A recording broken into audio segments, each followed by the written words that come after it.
General secretary all India मजलिस इत्तेहादुल मुस्लिमीन और MLA चांद मीनार अली जनाब इज़्ज़तुल्लाह आज़म खान साहब, MLA बहादुरपुरा, मेरे साथी कॉरपोरेटर्स, मकामी कायदीन, स्टेज पे बैठे हुए कौम, महाराष्ट्र से आए हुए मेरे दलित भाइयों, यहाँ पे बैठे हुए मेरे कौम के बुजुर्गों, नौजवान साथियों, बसे बढ़ता बैठकर सुनने वाली मेरी इज्जतदार माँ और बहनों, अस्सलाम वालेकुम वरहमतुल्लाहि वबरकातुहू। आज का ये अजीम शान जलसा हालात हाज़िरा का एक खास मकसद होता है कि आपके सामने मुल्क, शहर और रियासत के हालात आपके सामने लाए जाए, आने वाले खतरों से आपको आगाह किया जाए और उन खतरों के सामने जमात जो पॉलिसी बना रही है उसके मुकाबला करने के लिए जो जद्दोजहद कर रही है वो आपके सामने रखा जाए। मजलिस इत्तेहादुल मुस्लिमीन एक अवामी जमात है जो 55 साल से ज़्यादा अवामी खिदमत का एक रिकॉर्ड रखती है, जो ना ही सिर्फ मुसलमानों को आगे बढ़ाने के लिए बल्कि दलित, SC, ST, हरिजन के लिए भी, उनके मुकाम के लिए भी जद्दोजहद करती है। आज का ये अजीम शान जलसा, ये बड़ी तादाद, ये रोशनी एक मजलिस की कामयाबी की निशानी है। नौजवानों, आज तुम यहाँ पे हो, तुम बड़ी बड़ी आवाज़ें कर रहे हो, तुम एक दूसरे को धक्का रहे हो, मगर यहाँ के बुजुर्गों से पूछो क्या ये मौका मजलिस इत्तेहादुल मुस्लिमीन का 55 साल पहले भी क्या ऐसा था? क्या मजलिस इत्तेहादुल मुस्लिमीन के जलसों में ऐसे ही कसीर तादाद में आवाम आती थी? क्या मजलिस इत्तेहादुल मुस्लिमीन के जलसों में ऐसे ही रोशनी होती थी? क्या ऐसे ही कायदीन स्टेज पे बैठे हुए रहते थे? तो तुम्हें अपने बुजुर्गों से जवाब मिलेगा, नहीं, ऐसा मौका नहीं था।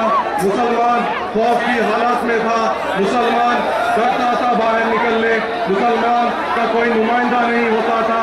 ऐसे हालात में मरहूम क़ायद फ़ख़्र मिल्लत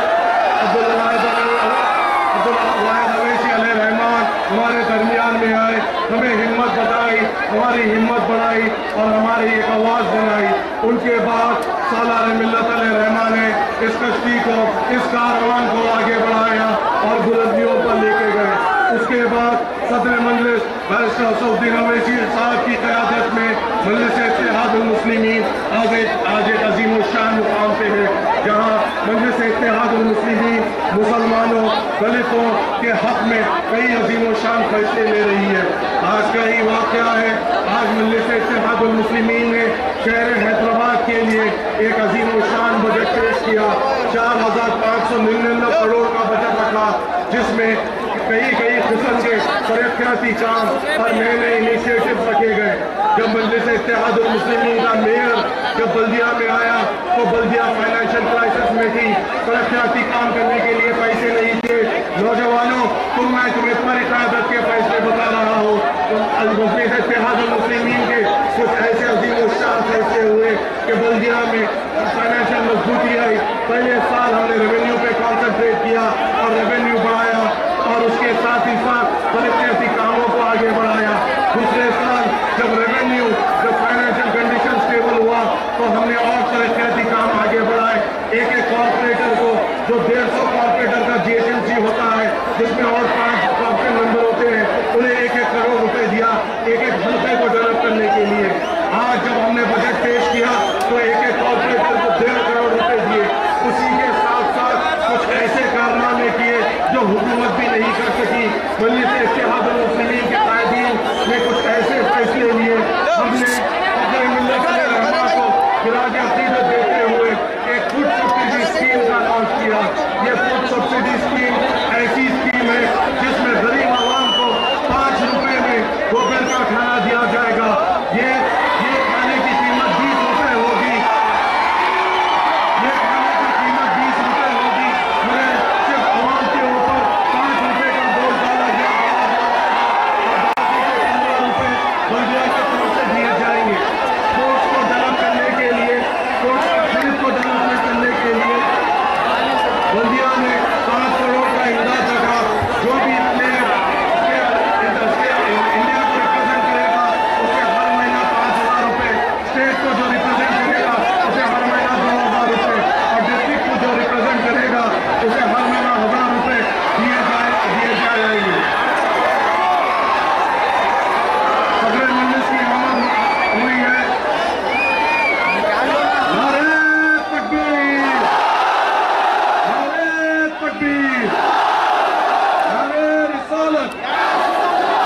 Ashraf-Uddin Owaisi, Ashraf-Uddin Owaisi, Majlis Ittihad al-Muslimin, Majlis Ittihad al-Muslimin।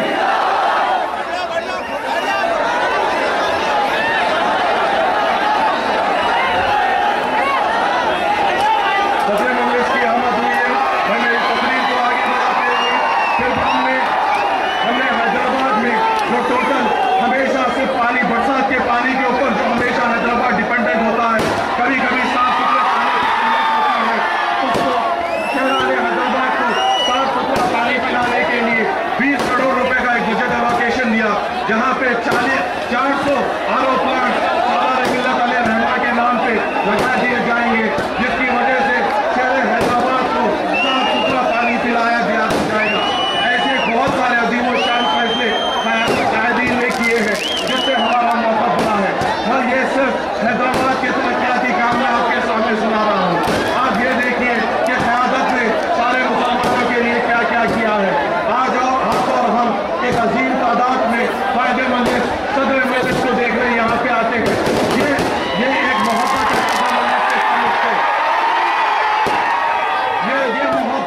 अल्लाह हबीब के सच्चे हुसैन में हमारे आपके दिल में आई है। सदर मजलिस ये जमात के कायदीन आपकी मोहब्बत के लिए पहले काम नहीं करते हैं, वो सदर मजलिस इसलिए काम करते हैं कि अल्लाह उनसे राजी हो, उनका नबी अकरम सल्लल्लाहु अलैहि वसल्लम उनसे राजी हो, और उनकी काम की बुनियाद पे अल्लाह सुब्हानहू व तआला आपके दिलों में मोहब्बत डालता है, और आप ये मोहब्बत दरसों में कसीर तादाद के साथ उसमें और वोटों के जरिए में मजलिस को बताते हैं। देखिए क़यादत हमारे लिए क्या क्या फैसले करती है, किस किस किस्म से कुर्बानियाँ देती है। अरे हमारे सदर मजलिस को जेल में डाला गया, किस वजह से डाला गया, क्या गुनाह था उनका जिनकी वजह से उन्हें जेल की सोबतें बर्दाश्त करनी की थी। उनका गुनाह क्या ये था, जब एक अल्लाह के घर को रंगारंगी में खुदानी में शहीद किया जा रहा था, तो सदर मजलिस हैदराबाद से निकलते हैं, अपने मजलिस के साथ जाते हैं और वो मस्जिद को शहीद होने से बचाते हैं, और उनकी उस वजह से उन्हें जेल की सोबत बर्दाश्त करनी की। अकबरुद्दीन ओवैसी साहब का क्या गुनाह था, क्या वो अगर आपके मेरे दिल के गुस्से को उनकी आवाज़ पर बर्दाश्त करते हैं तो क्या वो क्या गुनाह है? नहीं, उसकी वजह से उन्हें जेल की सोबतें बर्दाश्त करनी पड़ी और जेल जाना पड़ा, जेल जाना पड़ा। अरे अकबरुद्दीन ओवैसी साहब को आपने मेरे लिए उनका खून पाने के लिए उनकी क्या गलती थी? उनकी बस यही गलती थी कि जमीन पे बड़ी मुसलमानों के लिए घर बनाना चाह रहे थे, वो किए हुए थे, को हटाने के लिए जब अकबरुद्दीन ओवैसी साहब कोशिश कर रहे थे तो ये गुंडे नासिरों के हमला करते हैं और उनका खून पानी के जैसा बढ़ाते हैं। कैसे बुलाएंगे जो अपना खून बहाकर